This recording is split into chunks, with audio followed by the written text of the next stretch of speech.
Trois directeurs généraux, à savoir M. Séraphin Bala, Armel Nko et Loïmar Tsakala, ont paraphé ces deux accords s'inscrivant dans la vision du projet de société du chef de l'État dans l'axe de la diversification économique à travers les secteurs portuaires et maritimes. Le directeur général de l'ARPCE a expliqué le sens stratégique de leur collaboration.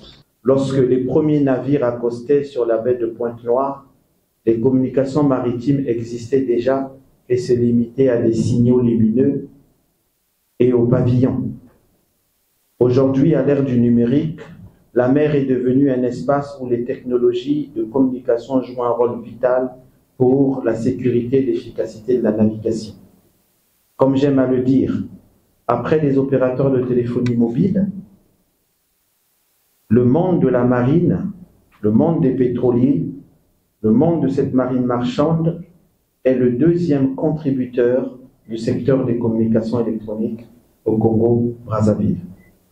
La signature ce jour de deux protocoles d'accord entre l'RPCE et ces deux grandes institutions représentées ici par les directeurs généraux témoigne de notre volonté commune à mettre en place un dispositif cohérent et complet de surveillance des communications électroniques maritimes.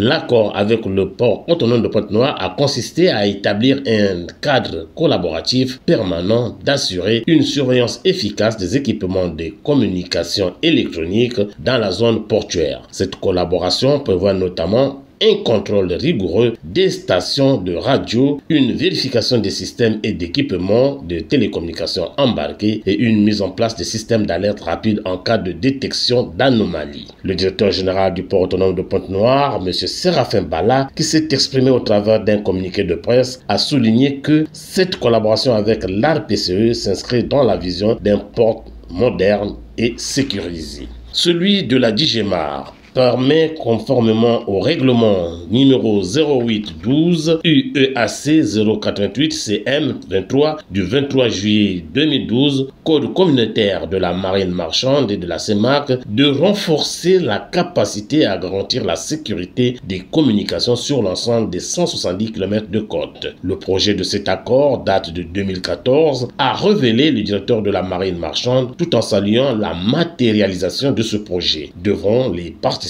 à la cérémonie de signature des 10 protocoles d'accord. Étant donné que à bord des navires, vous avez des équipements de télécommunications, l'organe compétent de notre pays, nous sommes un corps. Un État, c'est un corps, comme un corps humain avec plusieurs membres.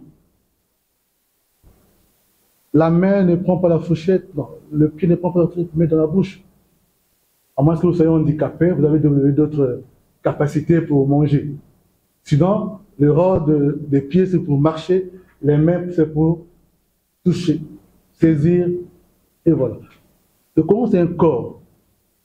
Les questions de télécommunication, il y a l'organe compétent qui est l'ARPCE.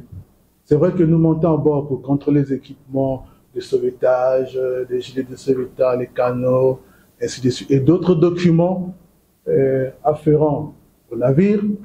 Mais les questions techniques de télécommunication, on n'a pas l'expertise. C'est pourquoi, étant donné que c'est un corps, il était normal que l'ARPC qui a l'expertise dans la matière, que nous puissions collaborer pour l'intérêt de la République, pour faire face à la menace aussi. Parce que pour votre gouvernement, les navires à bord avec leurs équipements peuvent émettre. Donc, pour des raisons de sûreté, nous devons travailler pour faire en sorte que notre pays soit à l'abri des menaces avec le développement de la cybercriminalité, des cyberattaques. C'est pourquoi, avec mon frère, lors du prénom Loïmar Tsakala, le temps de Dieu était arrivé. À la fin de son message, son mot, il a remis ce projet entre les mains du Très-Haut. C'est un homme de foi, moi j'ai fait autant. Le temps était arrivé que nous puissions nous retrouver pour l'intérêt de la République, pour faire avancer les choses.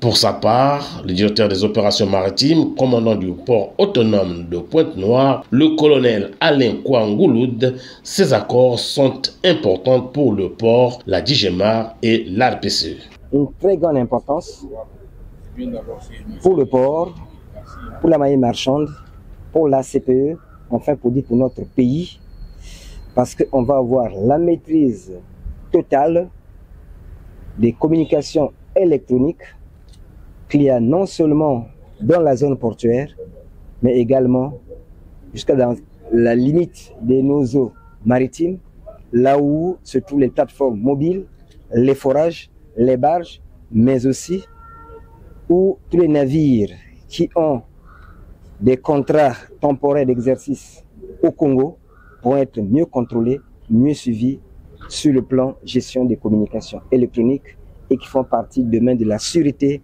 et de la sécurité maritime.